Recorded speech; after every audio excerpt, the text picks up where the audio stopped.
Hindi ko dapat inakalang mamamatay siya sa digmaang yon.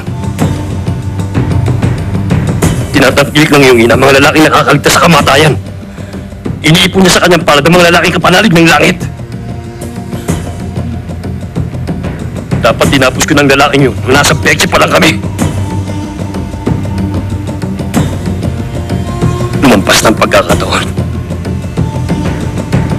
Mula sa araw na ito, ituturing kong karibal si Kim So-yeon.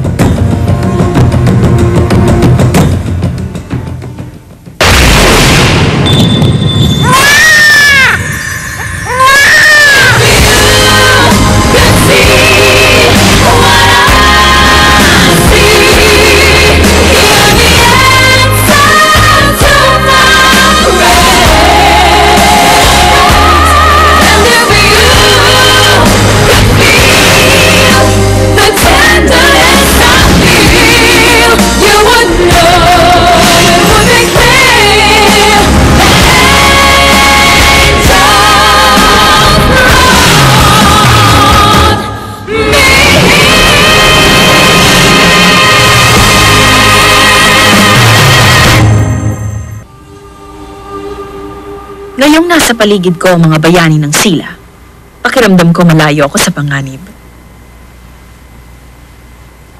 Matinding krisis sa ating bayan ang dinulot ng nagdaang digmaan. Ganun pa man, kung may pagkakaisa, malalampasan natin ang anumang krisis na ibigay sa atin.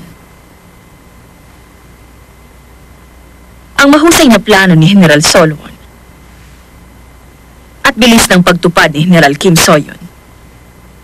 Kung wala ang dalawa nating general, tiyak na hindi natin makakamit ang tagumpay. Hindi ako nararapat sa inyong papuri. Ang totoo, pinalad lamang ako mabuhay.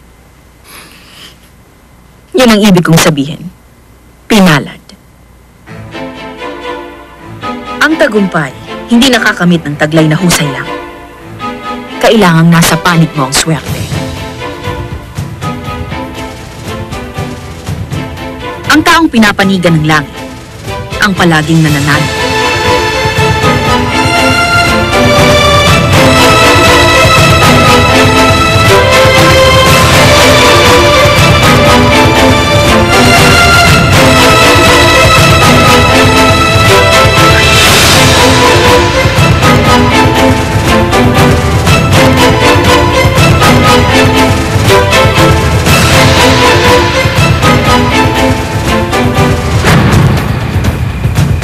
Oras magtatagal ang pagdiriwang.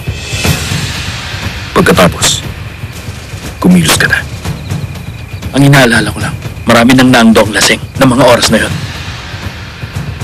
Tama, yung trabaho mo mapapadali.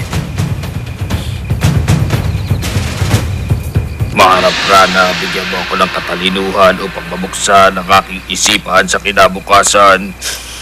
Ipakita mo sa akin na malinis mong budhi at maputi mong kalooban. Isip. Kapag nagkakasakit ka, laging nagsisimula sa iyong tiyan. Oo, ganun na nga. Yun lang, bilib ka na. Mahihain kang tao at hindi ka masyadong palaki mo. Pero pag kailangan, tumatapang ang loob mo. Tama, ganun na nga. Tama, ganun na nga. Pag malamig, nilalamig ka ng gusto. Pag mainit, napakainit mo. Yanay, puro ka salita halata naman, binobola mo lang isang mul ko eh. Hindi ba? Lahat naman ng tao, ganun. Kawawa bata, wala ka kasing alam. Ano? Hindi ba? Pag nagkakasakit ka, nagsisimula sa lagnat. Mukhang tama ka. Patingin ko nga yung mukha na yan. Madalas naman matapang ang loob mo, pero minsan mahihain ka. At dahil sa sobrang hiya mo, hindi ka makapagsalita. Sayang, gwapo ka pa naman. Pag nilalamig ka, gusto mo yung balot na balot. Pag mainit, nakakabagubad ka kahit maraming tao. Ay, ang galing mo talaga, Jokbong. Pwede mo pa akong hulaan? Pag kinakabahan ka, ang lakas mo magpawis. Alis na. Patingin naman ng kaliwa para maayos ka ng gusto. Itaas mo ng todo. Makinis, mas makinis.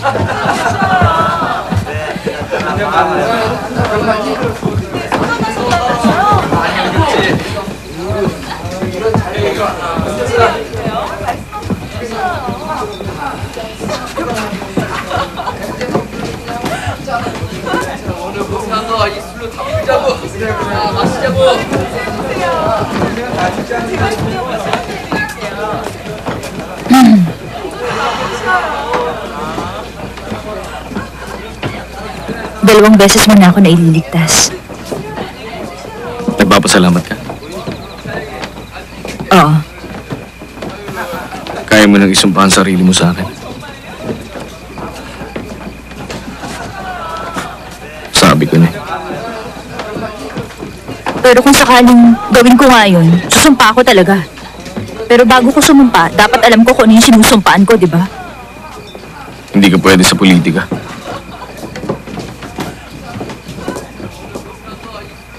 Bakit may digmaan? Ba't tayo lumalaban? O, minum ka. Bakit natin sinusugal ang mga buhay natin? Kung masasaktan lang tayo.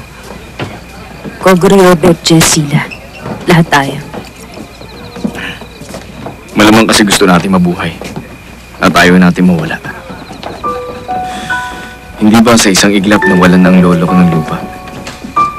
Yung kaya, yun di ba? Walang tiwalang maharlika ng sila sa aming tagakaya. Pero gusto talaga namin magtagumpayan sila. Dahil alam namin kung paano mabigo. Ganon din kaya ang mahihirap. Kasi para sa kanila, pareho lang ang buhay kahit sino mamuno sa kanila. Walang pagbabago. Nasagot mo na yung tanong niyan habang nakikipaglaban. Ang sabi mo, gusto mo ng pinuno na hindi susuko sa'yo. Nabibigyan ka ng pag-asa mabuhay sa mundo at hindi lalayo sa'yo. Maaaring walang binibigay na pag-asa, iniiwan ang nasasakapan niya. Pero magiging tapat ang tao kung may pagkakataon na sila mangarap. Pero yun bang yung prinsesang pinaglilingkuran mo, binibigyan ka ba niya ng pagkakataong mangarap?